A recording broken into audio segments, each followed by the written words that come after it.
Baik, selamat pagi Bapak Ibu yang terkasih di dalam Tuhan. Kita akan segera mulai kebaktian kita yang pertama di bulan Oktober ini dengan tema yang baru dari 1 Petrus 4 ayat 7. Kesudahan segala sesuatu sudah dekat. Dan Bapak Ibu, saya juga menyapa yang mengikuti melalui Zoom. Biarlah hari ini saya mengajak kita semua untuk boleh bersama-sama membuka hati kita dengan penuh sukacita. Kita boleh memuji namanya. Amin. Kita angkat pujian. Kau tetap Allah. Dialah yang menciptakan dunia ini. Kalau Dia yang memulai, maka biarlah kesudahannya ada di dalam rencananya. Sepanjang waktu, biarlah kita boleh memuji namanya.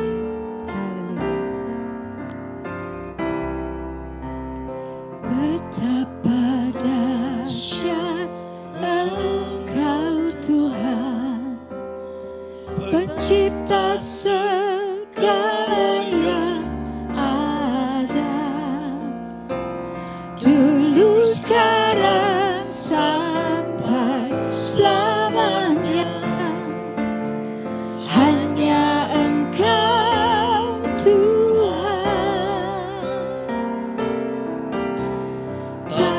selami pikiranmu, tak terukur panjang setiamu, dulu sekarang sampai selamanya. Hanya Engkau Tuhan, ku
kita katakan Kau tetap Allah, tetap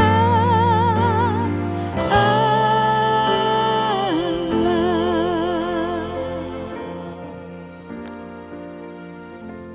Haleluya Bapa yang surga. Terima kasih banyak Bapa. Bulan yang baru kami datang ke hadirat Engkau Bapa. Namun sebelumnya Bapa, kami mohon dengan kerendahan hati kami, kerendahan diri kami. Sucikan, kuduskan, layakkan kami Tuhan untuk boleh memuji, memuliakan nama-Mu, mendengar sabda-Mu, dan terlebih lagi menerima tubuh dan darah-Mu ya Tuhan. Kuasai Tuhan ruangan ini dengan kuasa Roh Kudus-Mu. Kami juga berdoa untuk teman-teman yang mungkin masih kena macet. Kau berkati langkah mereka Tuhan sampai tujuan dengan selamat ya Tuhan, sehingga boleh bersama-sama memuji memuliakan nama-Mu Tuhan, mendengarkan sabda-Mu. Hanya Roh Kudus ya Tuhan yang berkuasa. Berkuasalah, bekerjalah Tuhan Yesus Kristus, berkaryalah Tuhan. Terimalah puji-pujian kami ini, persembahan kami hanya untuk-Mu ya Tuhan. Dalam nama Tuhan Yesus Kristus kami berdoa. Haleluya. Amin. Amin. Mari Bapak Ibu silakan beri salam kepada saudara-saudara di sekitar kita. Dan untuk Bapak Ibu yang mengikuti dari rumah, karena hari ini kita ada perjamuan Tuhan, biarlah boleh mempersiapkan diri bersama-sama. Baik Bapak Ibu, kita mau angkat pujian bersorak-sorai, orang-orang benar. Kita adalah orang-orang yang sudah dibenarkan dan biarlah kita boleh memuji Dia. Bersorak-sorai, orang-orang benar yang dalam Tuhan. Bersorak-sorai, orang-orang benar yang dalam Tuhan. Jiwaku membumbung tinggi seperti Raja Wali di langit. Sebab besar kasih-Nya kepada kita, aku bersuka cita. Bersorak-sorai, orang-orang benar yang dalam Tuhan. Bersorak-sorai, orang-orang benar yang dalam Tuhan. Jiwaku membumbung tinggi seperti Raja Wali di langit. Sebab besar kasih-Nya kepada kita, aku bersuka cita. Bersorak-sorai. Bersorak-sorai, orang-orang benar yang dalam Tuhan. Bersorak-sorai, orang-orang benar yang dalam Tuhan. Jiwaku membumbung tinggi seperti Raja Wali di langit. Sebab besar kasih-Nya kepada kita, aku bersuka cita. Jiwaku membumbung Tinggi seperti Raja Wali di langit. Sebab besar kasih-Nya kepada kita, aku bersuka cita. Aku bersuka cita. Aku bersuka cita. Haleluya. Bapak Ibu, jangan karena tema kita bulan ini, kesudahan segala sesuatu sudah dekat, lalu kita kehilangan semangat. Justru karena hal itu boleh mengingatkan kita, biarlah di dalam hidup kita semakin bersuka cita. Kita adalah orang-orang dipakai oleh Tuhan untuk mempersiapkan bagaimana kita menyambut kedatangan Tuhan. Amin. Amin. Mari kita angkat pujian sambil berdiri. Mari memuji nama Tuhan Yesus. Itulah yang terutama yang akan kita kerjakan. Mari memuji nama Tuhan Yesus, karena Dia baik dan peliharaku. Mari memuji Dia Sang Penebus.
Amin. Hari ini puji-pujian kita mengajak kita untuk bersuka cita, memuji Dia, meninggikan namanya, dan penuh dengan rasa syukur dan sukacita. Karena itulah sebetulnya memang hakikatnya kita sebagai anak Tuhan. Mengisi hidup kita dengan penuh sukacita, sehingga kita boleh menjadi saksi Tuhan. Membawa banyak jiwa untuk datang kepada Tuhan. Mempersiapkan diri untuk menghadapi segala kesudahannya. Jangan kita terlena dengan apa yang ada di dunia ini. Bapak Ibu, saya mau ajak kita untuk angkat pujian. Ku bersyukur padamu, oh Yesusku. Haleluya.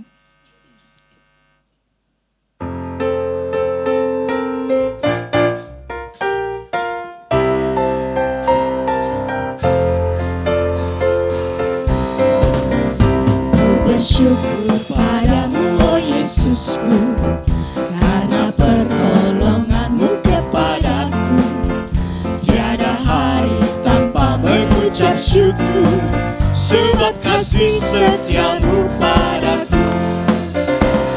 Bersyukur padamu, oh Yesusku, karena pertolonganmu kepadaku.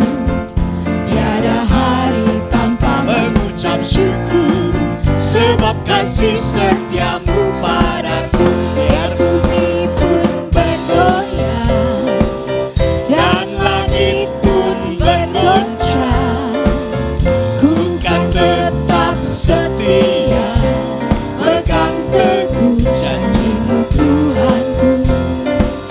Biar gunung pun beranjak dan badai pun mengamuk, tetapi firman-Mu tetap kekal selama-lamanya. Ku bersyukur padamu, oh Yesusku, karena pertolongan-Mu kepadaku. Tiada hari tanpa mengucap syukur, sebab kasih setiamu padaku.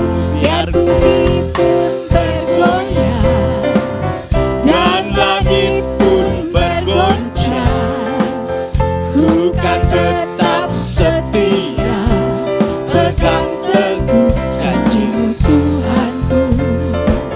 Biar gunung pun beranjak dan badai pun mengamuk, tetapi firman-Mu tetap kekal selama-lamanya. Biar bumi pun bergoyang dan langit pun bergoncang, ku kan tetap setia, pegang teguh janjimu Tuhanku. Biar gunung pun beranjak dan badai pun mengamuk, tetapi firman-Mu tetap kekal selama-lamanya. Tetapi firman-Mu tetap kekal selama-lamanya.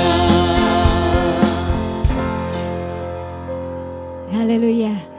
Bapak Ibu, terkadang jalan yang kita lihat mungkin membuat kita ragu, tetapi percayalah Tuhan itu selalu ada di depan kita.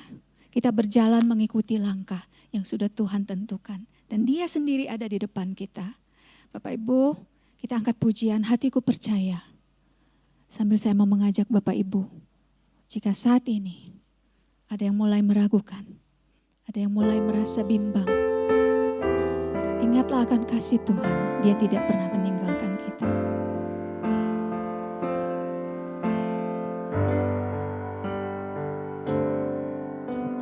Saat ku tak melihat jalanmu, saat ku tak mengerti rencanamu, namun tetap ku pegang janjimu. Pengharapanku hanya padamu.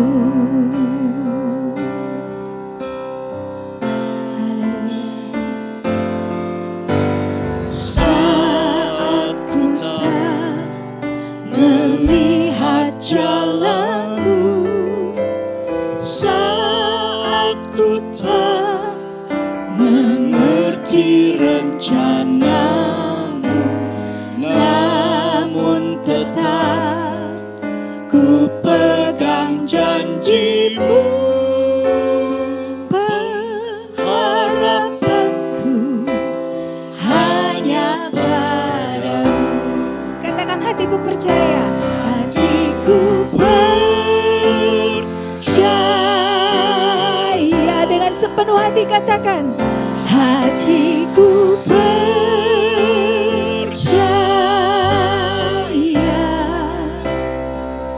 Hatiku percaya.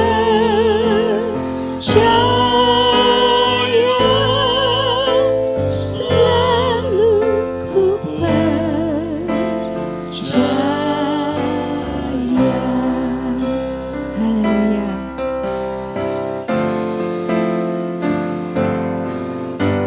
Saat ku tak melihat jalanmu, saat ku tak mengerti rencanamu, namun tetap ku pegang janjimu.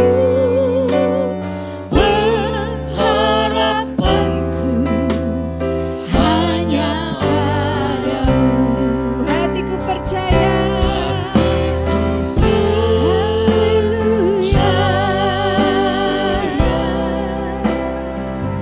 Hatiku percaya.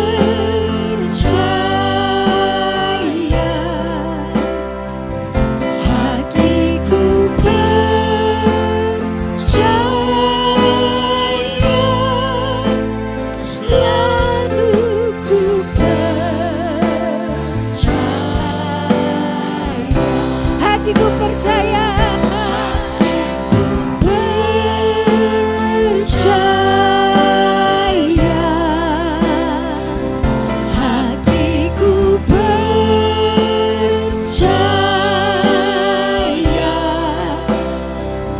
Hatiku percaya.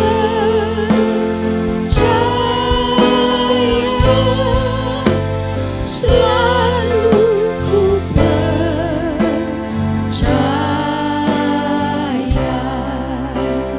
Selalu ku percaya. Selalu ku percaya.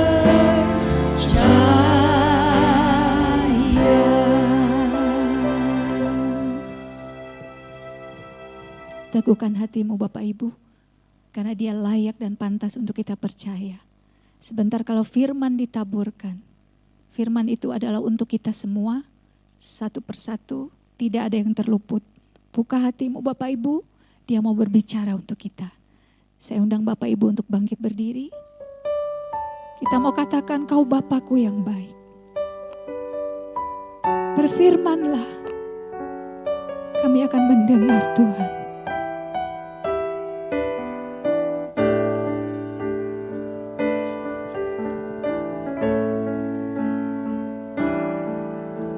Engkau Bapa yang mengasihiku,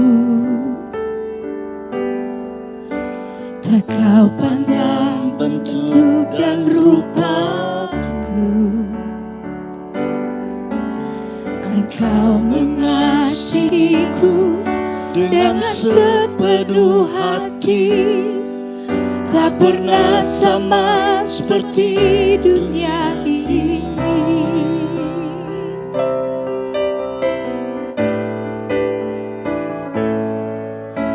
Engkau Bapa yang mengajariku melewati badai langit biru. Kau yang buatku terbang bagaikan Raja Wali, mengatasi segala pencobaan. Kau Bapakku yang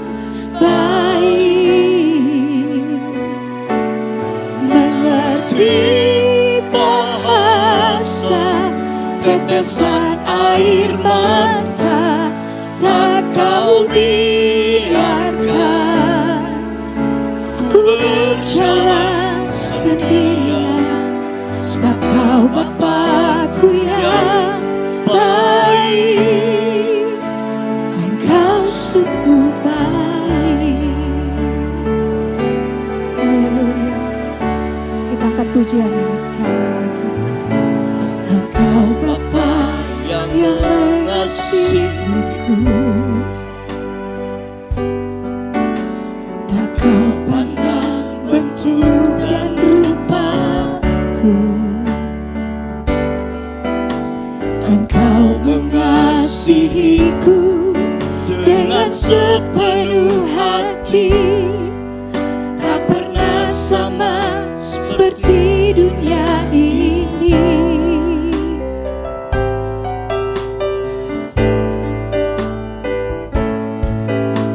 Engkau Bapa yang mengajariku melewati badai langit biru.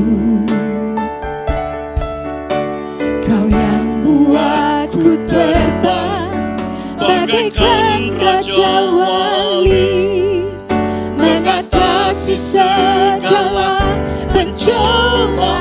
Panggil dia, Kau Bapa-Ku yang baik, mengerti bahasa tetesan air mata, tak Kau biarkan ku berjalan sendirian, sebab Kau Bapa-Ku yang baik. Kau Bapa-Ku yang baik, mengerti bahasa tetesan air mata, tak Kau biarkan ku berjalan sendirian, sebab Kau Bapa-Ku yang baik. Engkau sungguh baik. Engkau sungguh baik.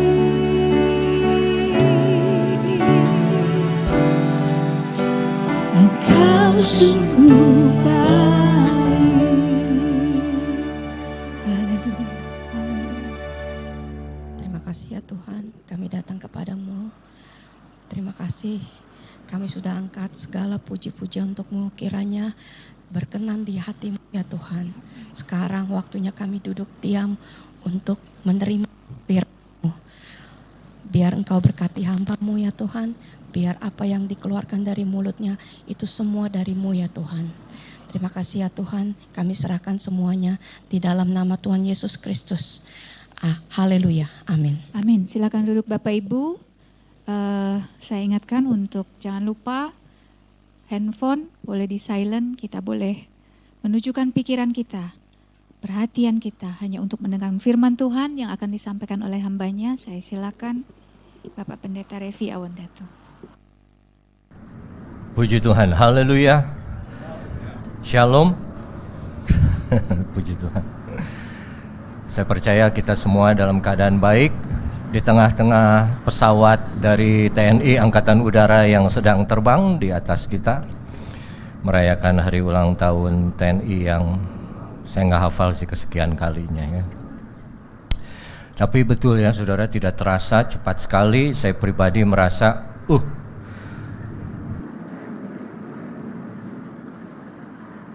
lumayan ini ya. Tahu-tahu udah Oktober lagi dan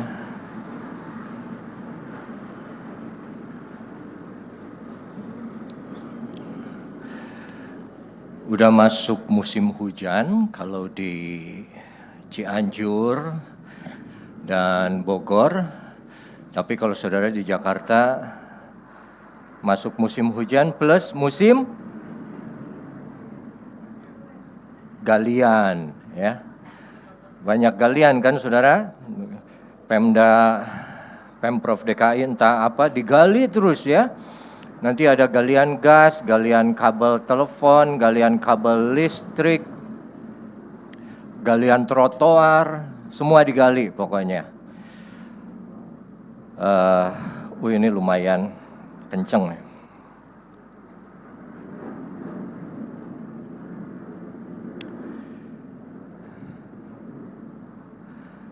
Baik saudara, dengan masuk ke bulan yang baru kita sudah diberi tema oleh Tuhan melalui Ibu Gembala.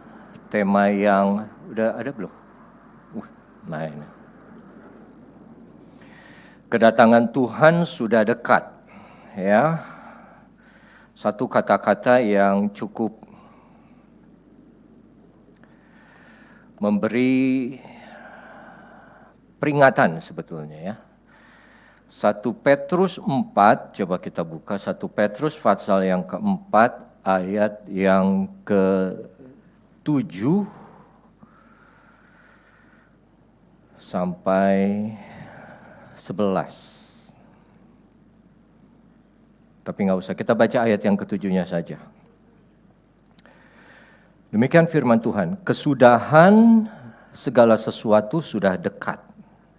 Karena itu kuasailah dirimu dan jadilah tenang, supaya kamu dapat berdoa. Ya. Nanti beberapa hamba Tuhan selanjutnya saya percaya mereka akan bicara dari ayat 7 sampai 11. Tapi kita akan memberi perhatian lebih di ayat yang ke-7 saja. Sebagaimana kita sudah ketahui, saudara, bahwa Alkitab ini berbicara mengenai satu pribadi, yaitu Yesus. Dan apa yang Alkitab ini bicarakan mengenai Yesus itu hanya bicara mengenai kedatangannya. Ya. Perjanjian Lama, Kejadian sampai Maleakhi berbicara mengenai kedatangan Dia yang pertama. Dan sedikit ada nubuatan mengenai kedatangan yang kedua. Tapi dari Injil-Injil sampai ke Wahyu khususnya bernubuat mengenai kedatangan Yesus yang kedua kali. Ya. Enggak macam-macam. Jadi kedatangan Tuhan sudah kita percaya datang dalam bentuk manusia yaitu Yesus. Dan kedatangan yang kedua nanti kita akan alami tidak lama lagi. Tapi rupanya dari zaman Petrus, ya, dia menulis surat ini sekitar 10-20 tahun setelah Yesus mati. Dia sudah bilang, kesudahan segala sesuatu sudah dekat. Oleh karena itu, kuasailah dirimu. Yesus pun berkata di dalam Matius 24, akan ada tanda-tanda akhir zaman. Banyak orang yang menggunakan namaku, dia akan datang kepadamu. Dan dia akan mengadakan banyak mujizat, tanda-tanda yang luar biasa. Ada kabar tentang perang. Ada peperangan di sana sini. Kerajaan melawan kerajaan, bangsa berperang melawan bangsa. Nabi-nabi palsu ada. Mesias-mesias palsu banyak. Tanda-tanda mujizat palsu pun banyak. Kenapa? Karena Tuhan sendiri yang bicara. Itu adalah the sign of the end times. Tanda-tanda akhir zaman. Kalau kita belajar, saudara, dari zaman 2 atau 30 tahun lalu, nanti dunia ini hanya akan menjadi satu semuanya di bawah pemerintahan antikris.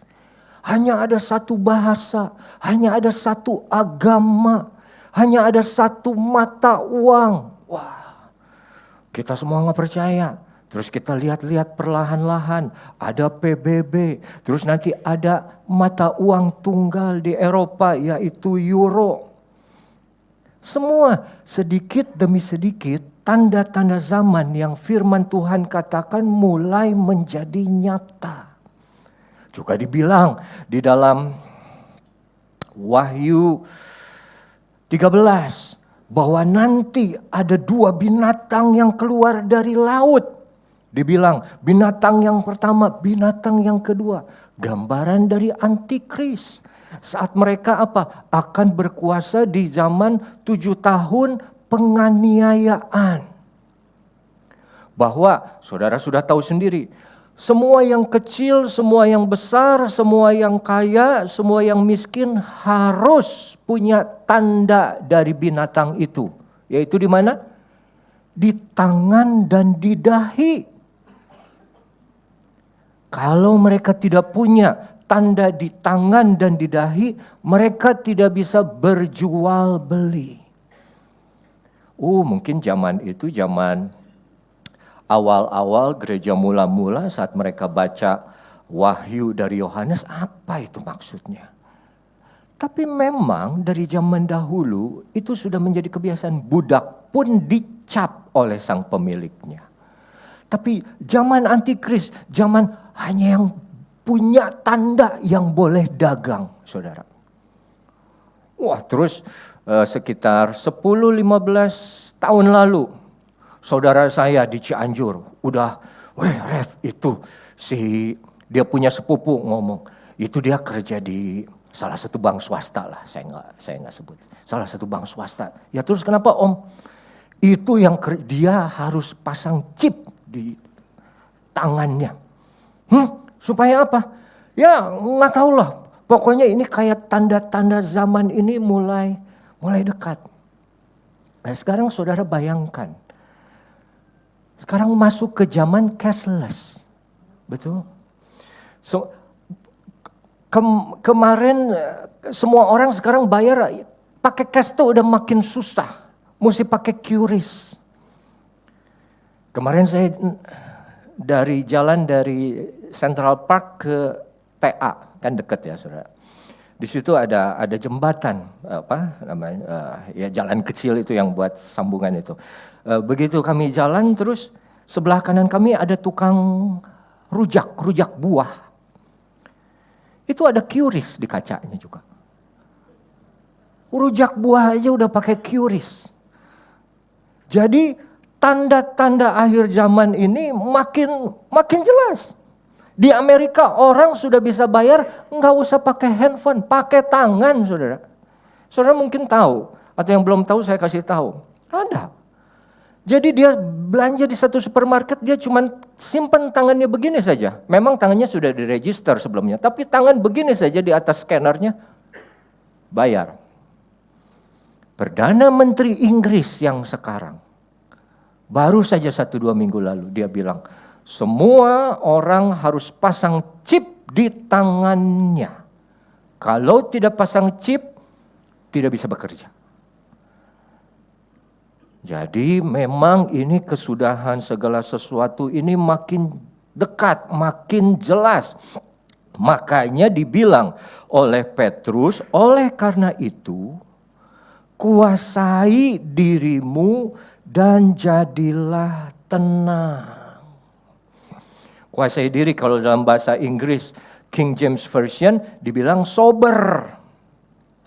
Ya, tapi kalau dalam New King James Version disebut serius.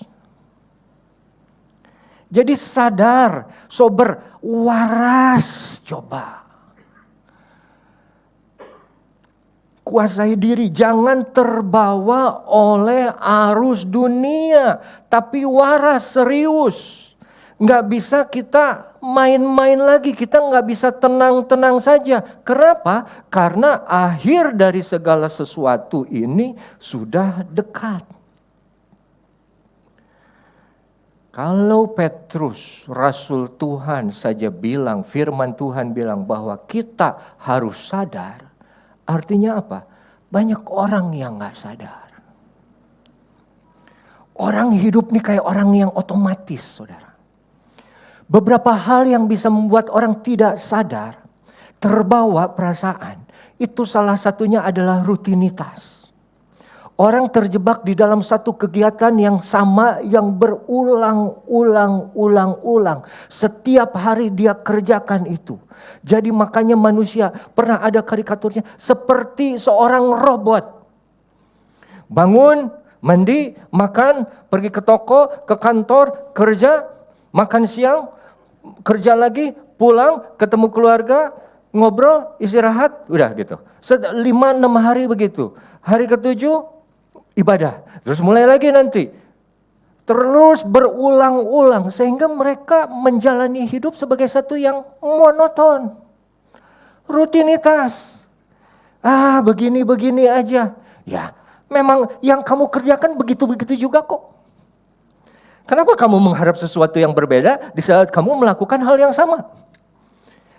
Kan nggak masuk akal. Tapi itu yang Petrus bilang, kuasai diri, sober atau waras. Kebalikan dari orang mabuk, saudara. Ya. Nah, saya mau kita belajar mengenai akhir zaman atau berjaga-jagalah. Kita lihat dari satu surat Paulus di dalam 1 Tesalonika pasal yang ke-5. 1 Tesalonika pasal yang ke-5 ayat yang ke-1.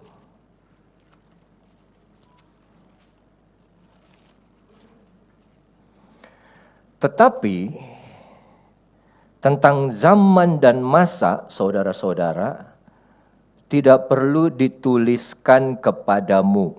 Ya, waktunya nggak perlu tahu, tapi tanda-tandanya Tuhan sudah beritahu. Ayat 2, karena kamu sendiri tahu benar-benar bahwa hari Tuhan datang seperti pencuri pada malam. Ini hari Tuhan datang seperti pencuri pada tengah malam. Datang pada waktu yang tidak diinginkan, yang tidak diharapkan. Tapi ini untuk siapa, saudara? Nah, ini yang kita perlu paham. Ayat yang kedua bicara mengenai kedatangan Tuhan seperti pencuri yang datang tengah malam. Ini untuk orang-orang yang tidak mengenal Tuhan. Orang-orang yang tidak percaya Tuhan. Orang-orang yang menolak untuk menyerahkan diri kepada Tuhan Yesus Kristus. Tapi untuk saudara dan saya, kita tahu hari Tuhan tidak akan datang seperti pencuri. Kenapa? Karena kita sudah diberitahu tanda-tandanya. Agar apa? Tadi Ibu Dr. Susi, pemimpin pujian sudah bilang, Tuhan memberitahukan kita untuk tanda-tanda ini bukan untuk takut. Tapi untuk siap. Menyiapkan diri. Jangan lengah. Jangan mabuk. Makanya sadar, serius. Karena apa? Akhir dari segala sesuatu sudah dekat. Hari Tuhan datang seperti pencuri pada malam. Itu seperti zaman Nabi Nuh. Makanya Yesus bilang, akhir zaman seperti Nabi Nuh. Orang kawin mengawinkan, makan dan minum. Nabi Nuh sudah khotbah 100 tahun lebih. Hei kamu bertobat. Nanti akan ada hukuman Tuhan. Tidak lama lagi. Buat apa? Itu si Nuh. Udah dari 3 tahun lalu khotbah itu aja. Tuhan udah dekat. Mana ini nggak ada tandanya. Apalagi bilang mau air bah datang. Apa itu air bah? Mereka nggak percaya. Begitu akhirnya hari yang sama Metusalah mati dan hujan turun. Air keluar dari bawah dasar bumi pecah. Dan mereka semua berlari-lari menuju apa? Menuju Bahtera Nuh. Kalau film menjelaskan, mereka mengetuk, tolong Nuh buka, tolong Nuh buka, tolong Nuh buka. Saudara, kalau udah pintu sekali ditutup, tidak ada yang bisa buka. Kenapa? Karena sudah diperingatkan. Agar apa? Agar bersiap-siap. Jadi ayat yang tadi Tuhan datang seperti pencuri. Dia datang tidak diharapkan. Saudara, kalau orang yang berdosa, mereka tidak mau Tuhan datang. Ya? Orang yang masih hidup dalam kegelimangan dosa, orang yang masih berjudi, berzina, dan narkoba, penipu, apa segala macam, mereka nggak mau mikir Tuhan datang. Kenapa? Takut. Mereka tahu kiamat mereka kemana. Mereka tahu apa yang mereka perbuat sebetulnya tidak membawa mereka kemana-mana. Makanya hari Tuhan akan datang seperti pencuri. tahu-tahu datang Tuhan. Tahu-tahu dia sudah ada. Ternyata aku belum siap. Makanya ayat 2 kembali itu hanya untuk orang-orang yang tidak percaya. Ayat yang ketiga mereka. Apabila mereka mengatakan, apabila mereka mengatakan semuanya damai dan aman. Ini hati-hati saudara. Saya tidak menakut-nakuti, tapi hati-hati dengan banyak orang yang berani mengatakan semua damai, semua aman. Oh no, damai dari mana? Orang semua ribut mengenai Israel dan Palestina, Israel dan Gaza, Israel dan Hamas.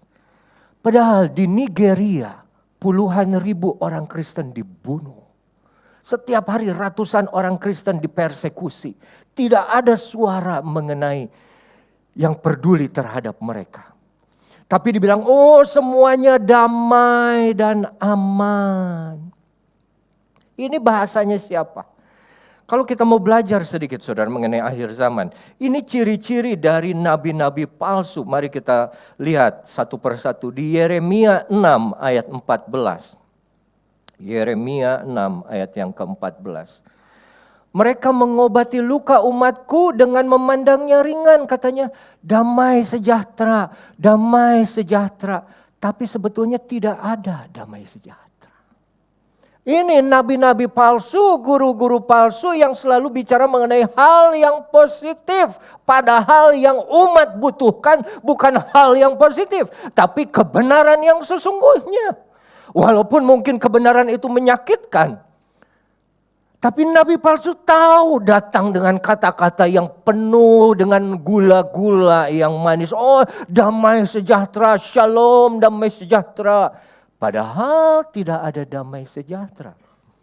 Di dalam Yeremia ayat yang lain, Yeremia 8 ayat 11. Kembali juga Tuhan berbicara mengenai nabi-nabi palsu. Mereka mengobati. Ini Yeremia 8 ayat 11. Diulang lagi sama dengan ayat 4.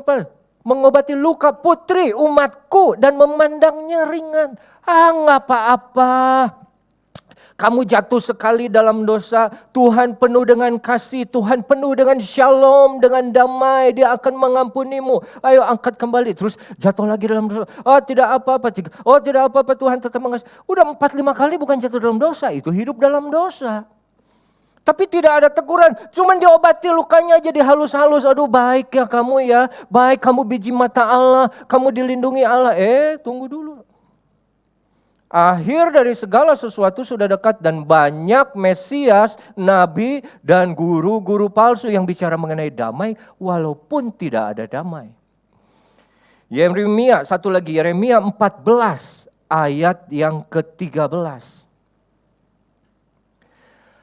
Lalu Yeremia berkata, aduh Tuhan Allah, bukankah para nabi telah berkata kepada mereka, kamu tidak akan mengalami perang katanya tuh. Dan kelaparan tidak akan menimpa kamu.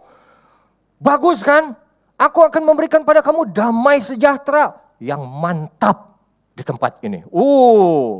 Ya. Orang-orang yang suka bicara seperti itu, damai sejahtera ada di tempat kamu. Ayat 14 bilang apa? Yeremia 14. Jawab Tuhan kepadaku, para nabi itu bernubuat palsu pakai namaku. Aku tidak mengutus mereka, tidak memerintahkan mereka dan tidak berfirman kepada mereka. Mereka menubuatkan kepadamu penglihatan apa saudara? Bohong, ramalan kosong, dan tipu rekaan hatinya sendiri. Hati-hati kalau saudara bertemu dengan orang-orang yang sis. Kita kan belum pernah ketemu ya. Ya. Tapi ini ada suara dalam hati saya. Ya kan? Punya rumah di jalan ini kan. Pagernya abu, ada pohon mangga di depan. Ya kau tahu. Mobil putih suka parkir di depannya. Kok Bapak tahu? Saya baru pindah ke sebelahnya. Enggak. Tapi ada orang yang seperti itu. Mereka bicara, ada suara datang bicara kepadaku. Ada Tuhan bicara kepadaku. Bahwa apa? Bahwa kamu nanti tahun depan akan mengalami breakthrough. Akan mengalami satu terobosan. Akan mengalami satu pertolongan yang luar biasa. Kamu akan punya tanah yang baru. Kamu akan punya rumah yang baru. Kamu akan punya perusahaan yang diperluas oleh Tuhan. Siapa yang gak senang begitu? Dan saya tidak cerita kosong. Memang ada hamba Tuhan yang begitu.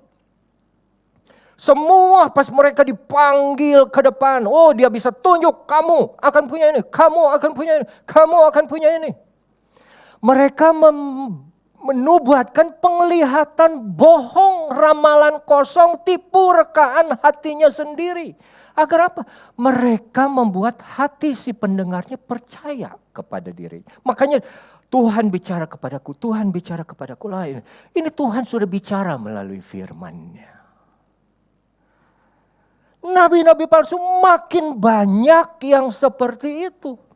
Dan itu adalah salah satu tanda-tanda dari akhir zaman. Jangan terbuai oleh kata-kata yang menenangkan saja. Kenapa? Karena di 1 Tesalonika pasal yang kelima, kalau kita mau baca ayat yang keempat, Tapi Anda semua jemaat AMS, saudara-saudara sudah tidak hidup lagi di dalam kegelapan. Sehingga hari itu tidak mendatangi kamu seperti pencuri. Beda kita. Kita menghadapi Tuhan datang itu bukan dengan ketakutan seharusnya. Tapi dengan satu sukacita. Kenapa? Karena Tuhan datang yang kedua bukan untuk menghukum kita. Tapi untuk mengangkat kita bersama dengan Dia. Untuk hidup bersama dengan Yesus di dalam kekekalan. Dan kalau masih ada ketakutan di dalam kehidupan saudara menghadapi kedatangan Tuhan. Itu coba tanya ke dalam diri saudara sendiri. Apa saya sebetulnya sudah sungguh menjadi anak terang. Anak Allah yang hidup. Apakah aku sudah menjadi umatnya yang kudus, yang hidup benar, yang berkenan kepadanya? Karena kalau kita mau didatangin sama satu orang yang cinta banget sama kita, harusnya saudara suka. Betul? Ya. Nggak ada yang mencintai saudara lebih dari Yesus sampai menyerahkan nyawanya. Dan Dia mau datang. Kalau saudara balas cintanya Dia sama seperti Dia cinta saudara, mestinya senang. Tidak akan ada lagi sakit, tidak akan ada lagi penderitaan, tidak ada lagi air mata. Aku akan diberi tubuh yang baru, aku akan bisa bertemu dengan saudara-saudaraku yang sudah tidak ada. Aku akan hidup bersama dengan mereka di dalam kekekalan. Oh Tuhan, datanglah, aku siap. Tidak ada lagi ketakutan. Karena kamu tidak hidup lagi di dalam kegelapan. Kita bukanlah orang malam atau orang kegelapan. Ayat yang kelima dibilang karena kamu semua adalah anak-anak terang dan anak-anak siang. Kita bukanlah orang-orang malam atau orang-orang kegelapan. Beda, anak terang, anak gelap, anak siang, anak malam. Malam selalu bicara mengenai jahat, siang bicara mengenai kebaikan. Makanya dari dulu juga yang namanya diskotik selalu malam. Ada namanya klub malam, nggak ada klub siang, night club gitu ya. Di mana-mana orang mabuk kebanyakan malam. Semua itu bahasa dari hidup dunia. Nah, kamu bukan lagi anak gelap, tapi kamu sudah anak terang. Maksudnya apa? Kamu tidak perlu lagi takut untuk menghadapi kedatangan Tuhan. Sebab itu, ayat yang ke-6. Kita baca bersama-sama 2-3. Sebab itu, baiklah jangan kita tidur seperti orang-orang lain, tetapi berjaga dan sadar. Jangan tidur, tapi berjaga dan sadar.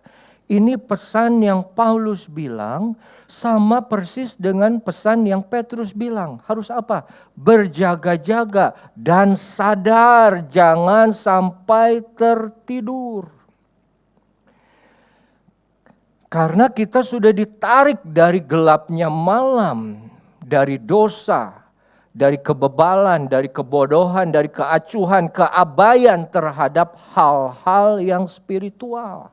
Kalau orang yang masih hidup di dalam malam, di dalam kegelapan, mereka masih seperti orang yang bebal, yang bodoh, yang munafik, yang abai, yang acuh. Biarlah, gua salah sekarang, nanti Minggu gua datang berdoa minta ampun sama Tuhan, diampuni, minum perjamuan, beres. Nanti Senin keluar, bikin salah lagi, nanti datang lagi, terus minta lagi ampun sama Tuhan. Itu orang yang tidak sadar. Itu orang yang bebal, itu orang yang bodoh, itu orang yang tidak mengerti firman Tuhan. Makanya sekali lagi Paulus bilang kita harus berjaga dan sadar. Nah, ada 3 atau 4 hal yang saya ingin kita belajar pada pagi hari ini. Bagaimana supaya kita berjaga dan sadar, ya. Yang pertama, kita harus berjaga dan sadar terhadap godaan. Godaan. Di dalam Alkitab sudah banyak contoh orang yang digoda dan berhasil melawan godaan, ada juga orang yang digoda dan jatuh di dalam godaan. Ada orang yang seperti Yusuf, dia digoda oleh istri Potifar, dia digoda di tempat kerjaannya. Ya, dia kan kerja di rumah Potifar. Artinya apa? Itu memang kantor dia, itu tempat usaha dia. Di tempat pekerjaan. Makanya banyak perusahaan tidak boleh pacaran antara karyawan sesama karyawan. Ada yang bilang begitu. Nah, dia digoda, tapi kita tahu dia mampu melawan godaan istri Potifar. Karena dia bilang, mana mungkin aku melakukan kejahatan yang besar terhadap Allah. Masih ingat Tuhan. Masih sadar. Dan dia masih lebih pilih Tuhan daripada godaan si istri Potifar. Yang kedua kita juga lihat, ada yang seperti Daud. Orang lain zaman itu perang, dia jalan-jalan, bangun tidur, keluar kamarnya ada sotoh di istananya, di balkonnya dia jalan-jalan, dia lihat ada Batsheba yang sangat cantik. Lupa Tuhan, dia panggil, akhirnya terjadilah perzinahan. Ada juga yang kayak Simpson dengan Delila. Dia bukan di tempat kerjaannya, bukan juga di istana, tapi dia jalan keluar, saudara. Saudara tahu nggak Simpson ketemu Delila di mana? Di mana? Kota apa tuh yang lagi rame di Timur Tengah yang sebelah Israel? Gaza. Simpson ketemu Delila di Gaza. Dia jalan keluar dari tanahnya, dari keluarganya, dari sukunya, masuk ke keluarga orang lain, ke tanah Filistin, ke tanah orang lain, yaitu ke Gaza. Dia lihat. Nah, ini bukan digoda, cari godaan dia, cari masalah. Udah jelas dikasih tahu jangan gaul sama bangsa yang tidak mengenal Allah, dia menyamperin. Akhirnya apa? Dia tidak bisa berjaga-jaga dan dia jatuh ke dalam godaan. Tahu nggak kesamaan 3 orang itu, saudara? 3-tiganya diurapi Tuhan. 3-tiganya disertai Tuhan. Yusuf, Tuhan menyertai sehingga apapun yang dia perbuat dijadikan berhasil. Daud, didoakan oleh Samuel, sejak itu roh Allah menaungi dia. Samson, dari dalam perut ibunya dia sudah diurapi, roh Tuhan ada, ditentukan untuk menjadi nazir Allah. Artinya apa? Godaan itu akan datang kepada orang-orang yang diurapi Tuhan. Orang yang diurapi Tuhan nggak usah digoda. Makanya kan ada pendeta bilang tuh, Yang doa Bapa kami apa? Janganlah bawa kami ke dalam pencobaan, karena kami bisa masuk sendiri. Gitu kan? Tuhan nggak usah bawa saya ke dalam pencobaan, saya bisa masuk sendiri pencobaan mah. Di mana-mana juga banyak gitu. Jadi kalau orang yang memang belum hidup di dalam roh mah nggak akan digoda. Dia mah jatuh sendiri, saudara. Tergoda sendiri. Tapi zaman akhir ini kita harus berjaga terhadap godaan. Dan ini yang memang harus kita waspadai. Khususnya buat anak-anak saudara yang berusia belasan sampai 20-an tahun. Ya. Karena terlalu banyak contoh di yang saya lihat. Ya. Ada pemudi di gereja kami. Tahun ini saya sempat masih lihat dia datang di kebaktian pemudi, kebaktian pemuda-pemudi di Cianjur. Memang dia sudah di luar kota, pas pulang ke Cianjur dia ke ibadah. Tapi baru 2-3 minggu belakangan dia sudah menikah. Tapi bukan dengan orang Kristen. Dia kasih lihat buku nikahnya di Facebook. Hati-hati. Ada juga yang satu angkatan sama saya di sekolah Alkitab. Dia pacaran sama bukan orang Kristen juga. Satu angkatan loh sama saya, sekolah Alkitab loh. Kelas 1, kelas 2 seangkatan sama saya. Pacarannya sama orang beda agama. Dan dia pasang di statusnya. Enggak malu. Ada lagi, ini perempuan semua nih saudara. Jadi hati-hati para wanita.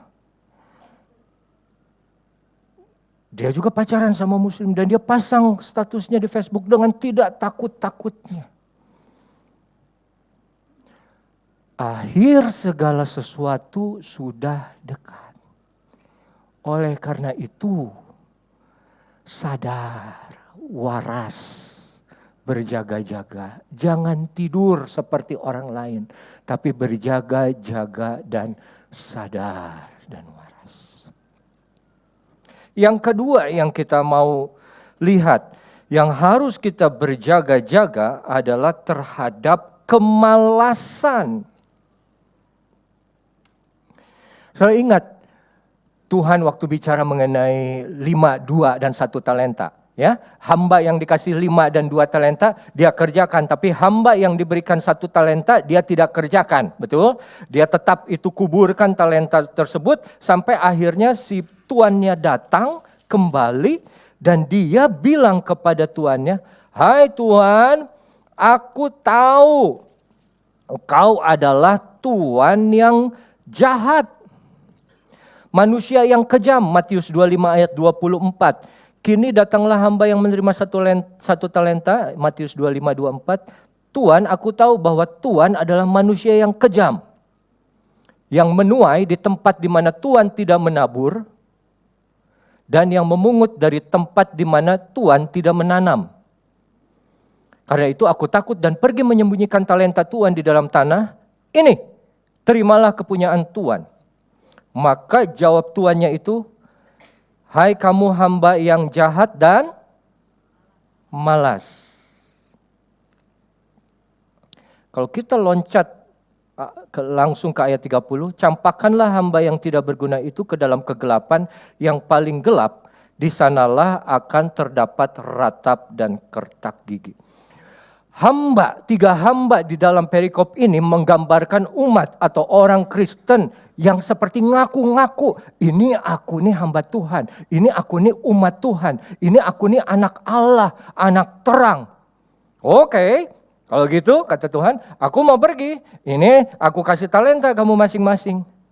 Tapi rupanya dari talenta yang Tuhan berikan akan menyatakan, mengungkap siapa mereka sesungguhnya. Ingat, di dalam ayat yang barusan kita baca, maaf, di dalam ayat yang kita barusan baca, ayat ke-24, hamba yang 1 talenta itu bilang, "Tuan, Lord, Kok dia bisa manggil, berani-beraninya dia manggil Tuhan, Tuan, Master, Lord. Tapi dia tidak mengerjakan tugas yang Tuannya berikan. Artinya apa? Dia munafik. Cuman di mulut aja dia panggil Tuannya itu Lord, Tuan, Master. Tapi dia tidak mengerjakan. Makanya Tuhan sendiri bilang, bukan yang bersuruh-suruh kepadaku Tuhan, Tuhan. Tapi dia yang melakukan kehendakku. Dan hamba yang 1 talenta ini dia bicara Tuhan, tapi dia tidak mengerjakan apa yang Tuannya bilang. Dia bilang, Tuhan, aku tahu, I knew bahwa Tuhan adalah manusia yang kejam. Tapi ini saudara, banyak orang Kristen dibukakan, dinyatakan oleh Tuhan pada akhir zaman siapa mereka sesungguhnya. Mereka bilang, oh Tuhan aku tahu siapa engkau. Kalau dia tahu, dia tidak akan bicara bahwa Tuannya ini manusia yang kejam. Tapi dia mengatakan hal yang lain. Dan Tuhan bilang apa? Hei kamu hamba yang jahat dan malas. Malas saja udah. Memang kamu udah Tuhan kasih kepercayaan, kasih tugas dan kamu dengan 1001 alasan kamu bilang untuk membenarkan perilaku kamu. Enggak mungkin Tuhan, itu orang, aduh saudara. Saya pikir saya khotbah kalau dua kali khotbah 1 hari udah cukup banyak. 3 kali khotbah, rekor saya cuma 3 kali khotbah. Tapi terus saya lihat ada pendeta lain yang 9 kali khotbah dalam 1 hari Minggu. Memang di Jakarta ya, tapi dia 9 kali khotbah. Terus saya nilai, terus kalau saya menilai begitu, berarti Tuhan kasih dia kepercayaan lebih banyak daripada Tuhan Tuhan memberi saya kepercayaan. Nah saya tidak akan bilang kenapa Tuhan kasih dia lebih banyak. No, itu urusan Tuhan, saya nggak peduli. Yang saya mau peduli apa yang Tuhan sudah percayakan kepada saya, walaupun itu jauh lebih sedikit daripada Tuhan berikan kepada orang lain, saya mau kerjakan. Mau 3, mau 2, mau 1 pun saya tetap kerjakan. Karena saya tidak mau disebut jahat dan malas. Saya ingin Tuhan bilang kepada saya saat saya bertemu dengan dia, baik dan setia. Dan inilah yang harus kita waspadai. Berjaga-jaga terhadap kemalasan. Tidak mau mengerjakan apa yang Tuhan sudah percayakan kepadamu. Malah dikubur. Supaya gak kelihatan. Malah Tuhan bilang, mestinya kamu berikan kepada peminjam ke bank supaya dia berbunga. Makanya jangan aneh saudara. Orang yang seperti itu. Yang 1 talenta Tuhan berikan. Tapi dia malas kerjakan. Itu diambil talentanya Tuhan kasih ke orang lain. Saya pernah lihat yang kayak gitu saudara. Dipercayakan 1 perintisan, 1 pelayanan. Dia mulai, ada resistance, wajar. Malas dia, aduh susah Ref, ini begini, begitulah, beginilah, begitulah, begini. Akhirnya apa? Berapa bulan kemudian di tempat yang sama dia merintis, gereja lain buka di situ. 1 talenta saja kamu tidak mau kerjakan, kamu akan disebut oleh Tuhan, hai hambaku yang jahat dan malas. Oke, yang ketiga kita cepat saja. Mungkin ini yang terakhir saja ya. Contoh yang ketiga adalah kita harus berjaga-jaga terhadap distraksi. Kisah Rasul 20. Saudara tahu distraksi ya? Hal yang bisa mengalihkan perhatian kita dari apa yang sesungguhnya target kita di awal. Distraksi. Kisah Rasul 20 ayat 7. Pada hari pertama dalam minggu itu, ketika kami berkumpul untuk memecah-mecahkan roti, Paulus berbicara dengan saudara-saudara di situ karena ia bermaksud untuk berangkat pada keesokan harinya. Pembicaraan itu berlangsung sampai tengah malam. Ya, Paulus khotbah nih. Ayat 8, di ruang atas di mana kami berkumpul dinyalakan banyak lampu. Lalu ada seorang muda bernama Eutikus duduk di jendela. Karena Paulus amat lama bicaranya, ya saudara tahu kan, ada orang-orang yang khotbahnya lama sampai saudara sendiri walaupun di ruangan AC gitu, ya bisa terbawa perasaan ya, ngantuk gitu. Nah ini ada orang muda tidak dapat menahan kantuknya, akhirnya ia tertidur lelap dan jatuh dari tingkat ketiga ke bawah.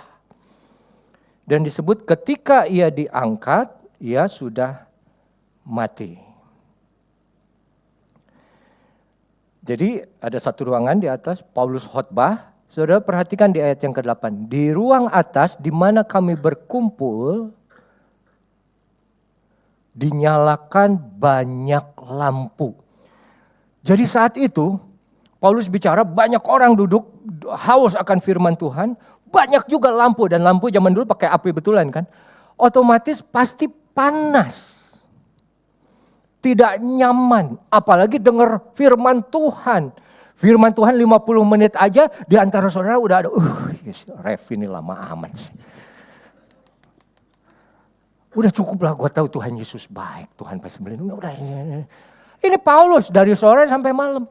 Nah ini Eutikus, dia gerah, dia lihat ada jendela, wajar. Dia jalan ke jendela, dia duduk. Begitu di jendela, ini kan ada angin, sepoi-sepoi. Kalau papa saya khotbah ini selalu dia bilang, oh kuping kanan dengar firman Tuhan, kuping kiri dengar dunia yang di luar di sana. Sebelah kanan mengalami hangatnya, panasnya dari khotbah Paulus dan api yang di dalam.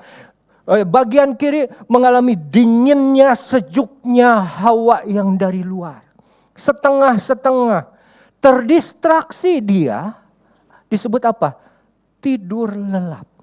Seandainya dia tetap ada di dalam, saya percaya tidak akan bisa tidur. Kenapa? Karena panas.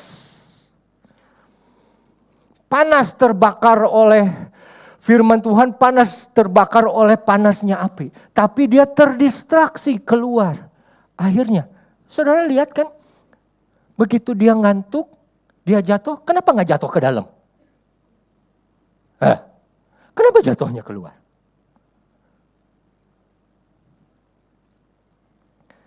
Singkat cerita, inilah yang harus kita waspadai terhadap distraksi. Distraksi adalah pengalihan perhatian terhadap satu target yang seharusnya. Jadi saudara misalnya, kalau satu target saya di belakang saya adalah huruf G ini, nah dunia dan iblis akan coba mengalihkan perhatian kita nggak jauh-jauh saudara. Ke huruf N atau A. Jadi kita seperti masih berjalan ke arah yang sama, arah yang betul, tapi sesungguhnya kita sudah makin menyimpang. Dan kita melenceng dari sasaran. Makanya dosa, hamartia dalam bahasa Yunani itu melenceng dari sasaran. Dan dibilang iblis tidak perlu menyeret saudara untuk masuk ke dalam neraka. Yang iblis perlu lakukan adalah mengalihkan perhatian saudara dari surga. Saudara seperti masih berjalan ke arah surga, tapi dia selewengkan. Sehingga tanpa sadar kita tidak sampai ke surga, tapi terjerumus ke dalam neraka. Ini distraksi hal yang bahaya. Seperti benar, tapi sebetulnya tidak. Ada satu ibu, wah ini udah 50 menit. Ada satu ibu, dia bersaksi, bukan dia bersaksi, di gym di Cianjur. Dia, kalau dia dengar ini tahu nih. Ini Irma yang cerita di gym di Cianjur. Dia cerita ke saya. Buat apa ini sambil ini ya. Buat apa kebaktian sama doa, tapi enggak sedekah. Yang penting mah sedekah. Hati-hati yang seperti itu saudara. Karena keselamatan tidak bisa dibeli. Jalan ke surga tidak bisa dibayar. Hanya dengan kamu memberi dari hartamu yang berkelebihan, terus kamu pikir kamu sudah berbuat yang benar. Oh enggak perlu ibadah. Yang penting memberi. Enggak perlu berdoa. Yang penting uang memberi. Itu yang akan bikin Tuhan senang. Terdistraksi dia. Hormati orang tuamu. Oh betul, itu adalah perintah Allah. Tapi yang pertama apa? Tidak ada Allah lain selain Tuhan. Tidak boleh ada, cuman Tuhan sendiri satu-satunya. Jadi distraksi ini mesti kita bedakan antara yang penting dan yang utama. Ini banyak orang Kristen salah kaprah di sini. Oh, yang penting aku datang pelayanan. Ada pemain musik ya, bukan di sini. Ada pemain musik di gereja lain. Begitu selesai main, keluar mereka.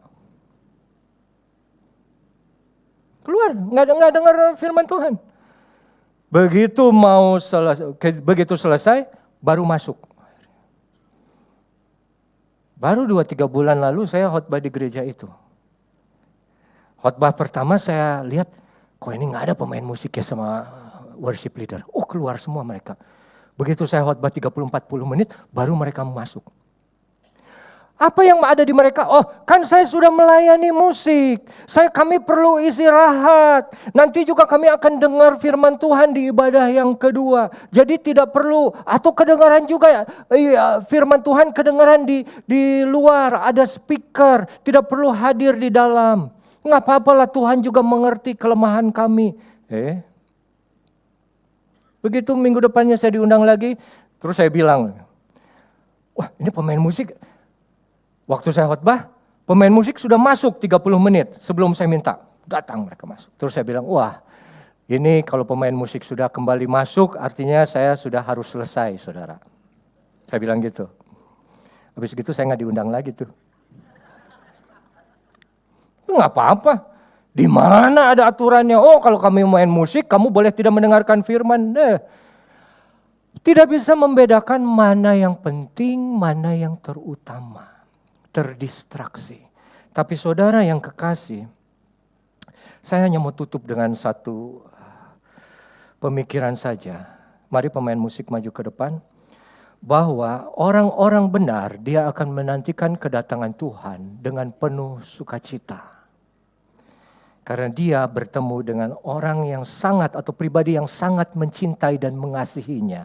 Yang sudah memberikan nyawanya untuk dia. Makanya tidak akan ada keraguan, tidak akan ada ketakutan bagi mereka yang benar-benar dan sungguh-sungguh setia iring Tuhan. Menghadapi kedatangan Tuhan, saudara, saya tutup dengan satu cerita. Waktu saya kuliah S2, saya ketemu ketua prodinya, doktor. Usia sih tidak jauh beda, tapi waktu itu dia sudah doktor, saya masih S1. Pak Revi diundang saya masuk ke dalam ruangannya, karena orang Kristen. Pak Revi lihat nggak ini di kantor saya ada koper? Oh iya saya lihat Pak. Itu koper apa? Itu koper kosong. Kenapa Pak ada koper kosong di situ? Ini untuk reminder bagi saya bahwa jabatan ini sementara, posisi ini sementara. Sewaktu-waktu kapanpun pemimpin universitas ini bisa menggantikan saya. Kapanpun dia menghentikan saya sudah siap. Jadi setiap saat saya masuk ke dalam ruangan ini, saya melihat koper yang kosong itu, saya selalu siap. Siap untuk apa? Menghadapi apa yang akan terjadi nanti. Satu sikap, satu mental bahwa yang kita jalani sekarang tidak akan selama-lamanya, saudara. Dan tentunya saudara juga tidak perlu, oh Tuhan datang, aku jual semuanya. Terus aku masuk ke sekolah Alkitab Cianjur. Aku mau hidup doa dan baca firman Tuhan terus setiap hari. Tidak. Saudara saat saudara masak air pun, saudara tidak tungguin kan itu. Saudara tidak menghentikan kegiatan saudara yang lain. Dan saudara di depan kompor, terus di depan tekonya. Tungguin mana ini cepetan dong. Enggak. Saudara tetap mengerjakan hal yang lain. Tapi saudara waspada. Karena tahu satu saat ini air akan masak. Kita hidup seperti biasa. Billy Graham saat ditanya, apa yang akan kamu kerjakan kalau Tuhan datang besok? Dia bilang, oh saya akan bangun pagi hari ini, saya akan berdoa. Saya akan berkegiatan seperti biasa. Kenapa? Karena dia tahu dia akan bertemu dengan pemilik hidupnya. Jadi yang saya mau, saudara-saudara di sini, jangan takut. Kedatangan Tuhan ini, kalau betul saudara setia sungguh-sungguh iring Tuhan, kita mestinya bersuka cita menghadapi kedatangan Tuhan ini. Bersiap, berjaga, dan sadar. Ya, demikian firman Tuhan. Mari saya undang pelayan perjamuan Tuhan dan kita akan nyanyikan satu lagu yang biasa saya angkat.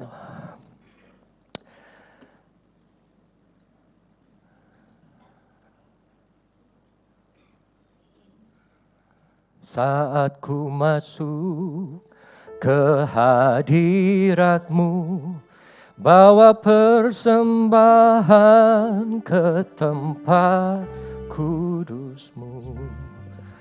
Pujian ku naikkan, sembah ku berikan bagi-Mu Allah yang mulia. Kau layakkan ku Tuhan Bapa. Sebentar kami akan menikmati perjamuan Tuhan. Kiranya Engkau sucikan, kuduskan hati kami, khususnya hamba-hamba-Mu yang akan melayani Engkau pada pagi hari ini. Tangannya Engkau sucikan, hatinya Engkau sucikan, layakkan kami melayani Engkau Tuhan, sehingga kami boleh menikmati perjamuan di dalam tubuh dan darah-Mu. Dalam nama Tuhan Yesus Kristus hamba-Mu. Oleh kuasa darah-Mu, dosaku, kekudusan-Mu melingkupiku, kasih-Mu mengalir memulihkan hidupku. Sungguh besar anugerah-Mu, Kau selamatkan hidupku. Ku menjadi ciptaan yang baru oleh kuasa darah-Mu. Kita nyanyikan kembali dari awal.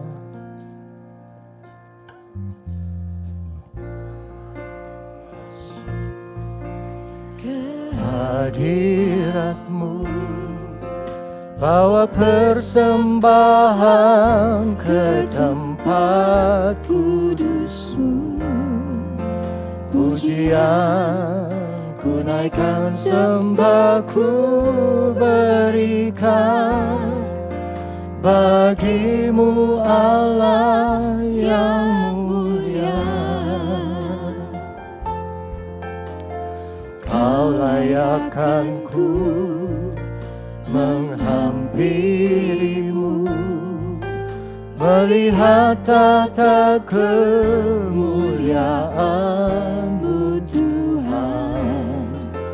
Pujian ku naikkan, sembah ku berikan bagi-Mu Allah yang mulia. Oleh kuasa darah-Mu, Kau telah tebus dosaku. Mari kita bangkit berdiri, saudara. Melingkupiku, kasih-Mu mengalir memulihkan hidupku. Sungguh besar anugerah-Mu, Kau selamatkan hidupku. Ku menjadi ciptaan yang baru oleh kuasa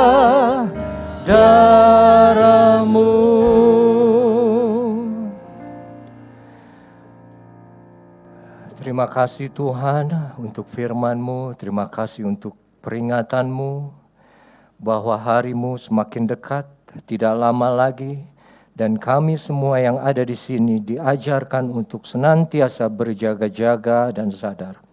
Bapa dalam surga, kami tahu dan kami percaya keberadaan kami ada di tangan-Mu. Kami percaya juga iman kami ada di dalam tangan-Mu. Dan kami juga percaya Roh Kudus-Mu senantiasa yang menguatkan, memampukan kami untuk tetap bertahan sampai kesudahan. Pada pagi hari ini kami akan menikmati perjamuan di dalam tubuh dan darah-Mu. Kiranya Engkau berkati setiap tangan yang memegang roti ini. Engkau berkati setiap hati yang sudah menerima Engkau. Engkau berkati setiap hidup yang sudah mengampuni kesalahan orang lain kepadanya. Sehingga kami sudah beroleh pengampunan daripada Engkau. Terima kasih Tuhan. Dan marilah kita angkat roti ini tinggi-tinggi di atas kepala kita saudara. Dan demikianlah firman Tuhan.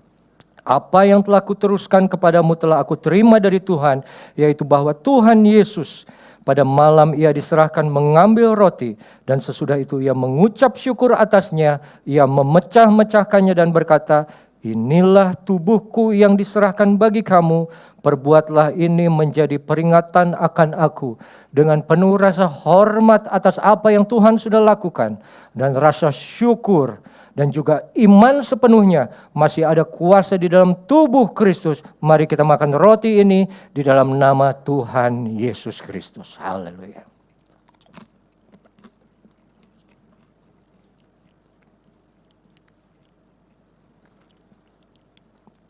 Haleluya. Terima kasih Tuhan. Terima kasih Bapa. Dan saudara, marilah kita angkat cawan anggur ini tinggi di atas kepala kita. Cawan dari anggur yang menjadi lambang dari darah anak domba Allah yang mahal, yang tidak bercacat, tidak bercela, yang mampu dan sudah menghapuskan dosa seluruh isi dunia untuk sekali dan selama-lamanya. Mari kita dengarkan firman Tuhan. Lalu ia mengambil cawan sesudah makan dan berkata, cawan ini adalah perjanjian baru yang dimeteraikan oleh darahku. Perbuatlah ini setiap kali kamu meminumnya, menjadi peringatan akan aku. Sebab setiap kali kamu makan roti ini dan minum cawan ini, kamu memberitakan kematian Tuhan sampai ia datang. Kami percaya Tuhan kedatangan-Mu tidak lama lagi.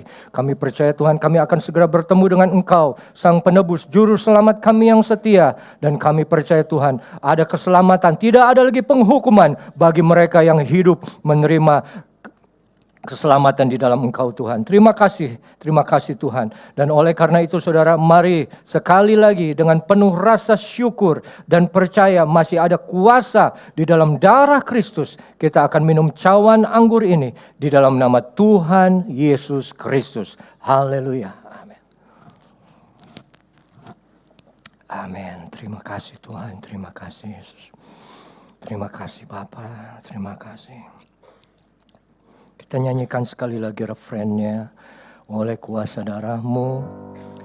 Dan saya minta nanti Ibu Elizabeth untuk maju dan berdoa. Oleh kuasa darah-Mu telah tebus dosaku, kekudusan-Mu melingkupiku. Kasih-Mu mengalir, memulihkan hidupku. Sungguh besar anugerah-Mu, Kau selamatkan hidupku. Ku menjadi ciptaan yang baru oleh kuasa darah-Mu.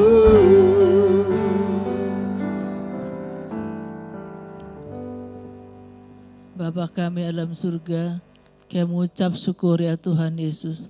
Terima kasih ya Tuhan untuk tubuh dan darah-Mu ya Tuhan Yesus. Terima kasih ya Tuhan firman yang sudah diberitakan ya Tuhan. Kami tahu bahwa kedatangan Tuhan sudah tidak lama lagi. Kami mau ikut firman-Mu ya Tuhan Yesus. Kamu mau berjaga-jaga senantiasa ya Tuhan Yesus. Karena kami tahu kedatangan Tuhan seperti pencuri. Tetapi buat kami sudah melihat tanda-tanda itu ya Tuhan. Untuk kami mempersiapkan diri kami Tuhan. Untuk bertemu dengan Engkau dengan penuh sukacita ya Tuhan Yesus. Karena Engkau sudah janjikan hidup yang luar biasa di surga nanti.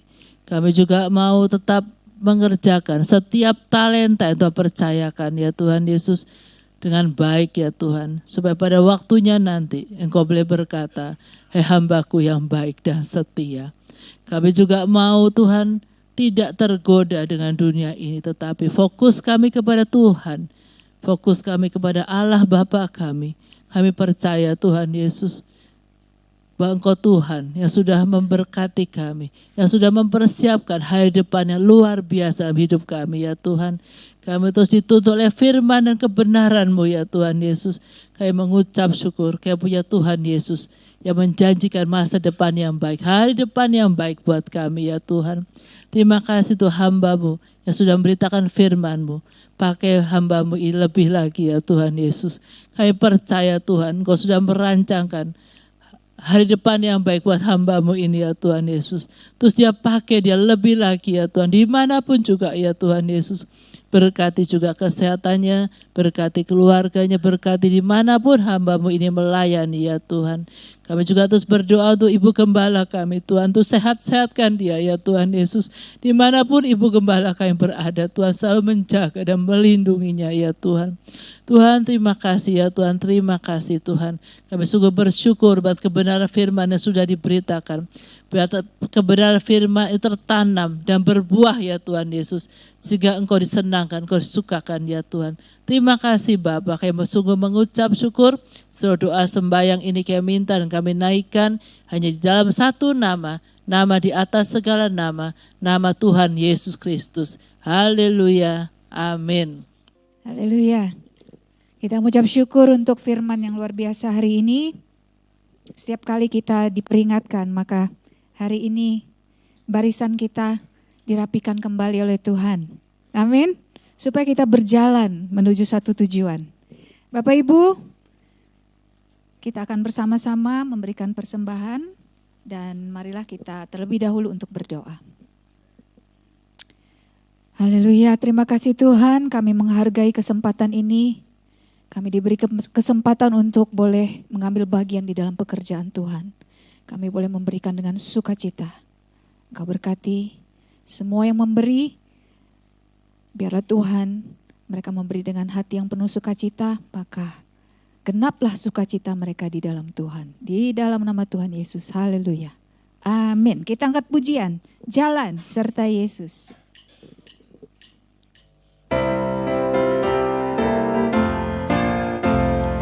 Jalan serta Yesus, jalan sertanya setiap hari.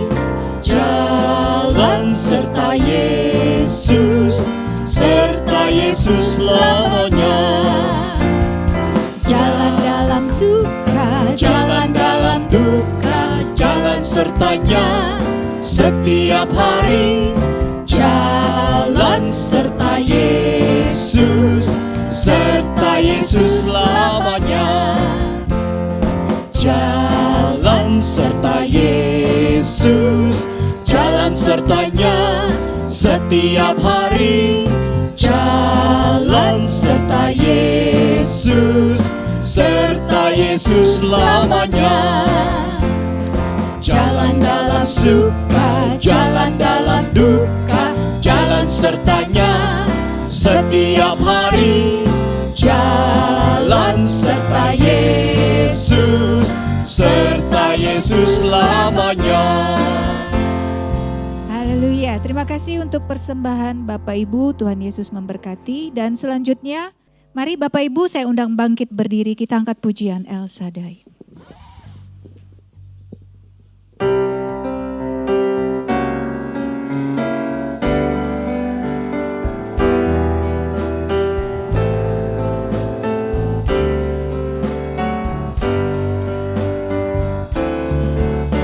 El Shaddai,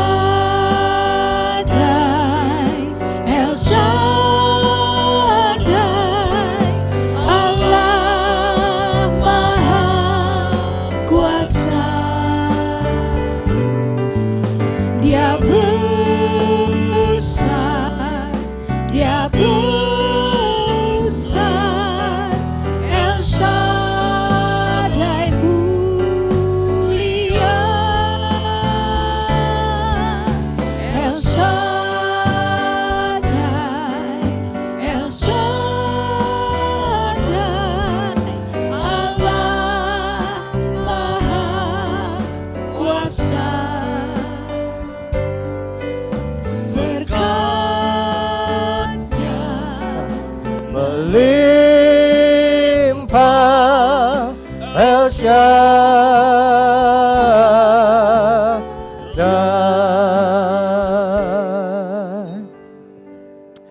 Ya Bapa kami dalam surga, El Shaddai, Allah yang Maha Kuasa yang kami sembah di dalam nama Tuhan Yesus Kristus. Kami datang ke hadapan-Mu pada pagi hari ini, bersyukur untuk ibadah yang sudah Kau percayakan kepada hari kami. Kami boleh datang, memuji nama-Mu, meninggikan nama-Mu, berdoa, mendengarkan firman-Mu. Kami bersuka cita Tuhan untuk apa yang sudah Kau kerjakan di dalam kehidupan kami, apa yang Kau sedang kerjakan, dan apa yang Engkau akan kerjakan di dalam kehidupan kami. Bapa dalam surga, kami menyatukan hati, mendoakan untuk anak dan cucu kami yang ada di hadapan kami. Kiranya Engkau melihat setiap perkembangan mereka, pertumbuhan mereka di sekolah mereka. Engkau berkati mereka Tuhan, perlindungan dari tempat yang maha tinggi menjadi bagian dari mereka. Kiranya Engkau lindungi mereka masing-masing dari orang-orang yang jahat. Engkau lindungi mereka dari segala jenis penyakit yang tidak baik. Semua kesehatannya senantiasa ada di dalam tangan-Mu Tuhan. Masa depan mereka, cita-cita mereka juga kiranya ada di dalam tangan-Mu Tuhan. Jadikan mereka anak yang takut akan Tuhan, menyenangkan Engkau terutama, dan juga menyenangkan keluarganya. Kami juga satukan hati berdoa untuk orang tua mereka, rumah tangga di mana mereka dibesarkan, keluarga di mana mereka bertumbuh. Kiranya orang tua mereka juga menjadi orang tua yang takut akan Tuhan, mendidik mereka di dalam kebenaran firman-Mu. Terima kasih Bapa, terima kasih Tuhan. Juga kami berdoa untuk guru-guru sekolah minggu yang senantiasa mendidik mereka selama ini, yang sudah setia menjadi bagian dalam pertumbuhan rohani anak-anak ini. Engkau berkati guru-guru sekolah minggu tersebut Tuhan. Apa yang menjadi pergumulan mereka, apa yang menjadi tantangan mereka, apa yang menjadi kerinduan mereka, senantiasa Engkau cukupkan, Engkau berikan Tuhan sesuai dengan kasih karunia-Mu yang tidak terbatas. Dan sekarang Bapa di dalam surga, kami satukan hati berdoa untuk bangsa dan negara kami Indonesia. Kiranya Engkau berkati para pemimpin kami Tuhan, mulai dari yang tertinggi Bapak Presiden sampai yang terendah kepala desa. Kiranya Engkau boleh memberikan hati yang takut kepada Tuhan, sehingga mereka boleh memimpin dan memerintah, menyelenggarakan negara ini dengan baik, sehingga kami semua yang tinggal di dalamnya boleh memiliki kehidupan yang kesejahteraan yang cukup, kedamaian yang ada, kami boleh beribadah dengan bebas. Terima kasih Tuhan, kami juga satukan hati berdoa untuk Ibu Gembala kami, senantiasa kesehatannya kami doakan Tuhan, menjadi bagian daripada beliau, hikmat marifat dari tempat yang maha tinggi juga, boleh senantiasa memberikan akal, memberikan pengetahuan, sehingga kami domba-dombanya boleh digembalakan dengan baik oleh beliau Tuhan. Terima kasih Yesus. Kami juga berdoa satukan hati untuk saudara-saudara kami yang lemah, sakit. Kiranya juga Tuhan Engkau jamah mereka, kelemahan tubuhnya dengan tangan kuasa-Mu. Di dalam nama Tuhan Yesus Kristus, kami percaya kekuatan yang baru boleh ada di dalam setiap tubuh yang lemah, sehingga mereka tetap boleh datang kepadamu Tuhan, beribadah, berdoa kepadamu Tuhan. Terima kasih Tuhan, terima kasih Bapa. Semua pelayan-pelayan yang sudah ambil bagian pada ibadah ini juga, kiranya Engkau berkati Tuhan. Jeri lelahnya tidak ada yang sia-sia di dalam pengiringan dan pelayanan kepada Engkau. Dan sekarang saudaraku, marilah angkat kedua tanganmu dan terimalah berkat dari Allah yang menjadi Bapa kita, kasih sayang, damai sejahtera Yesus Kristus, persekutuan, kekuatan, penghiburan Roh Kudus senantiasa mengikat kita, memampukan kita mulai saat ini sampai Maranatha, Tuhan Yesus datang kembali yang kedua. Kita percaya, kita sudah terima berkat Tuhan di dalam nama Tuhan Yesus Kristus. Haleluya, amin. Tuhan Yesus berkati.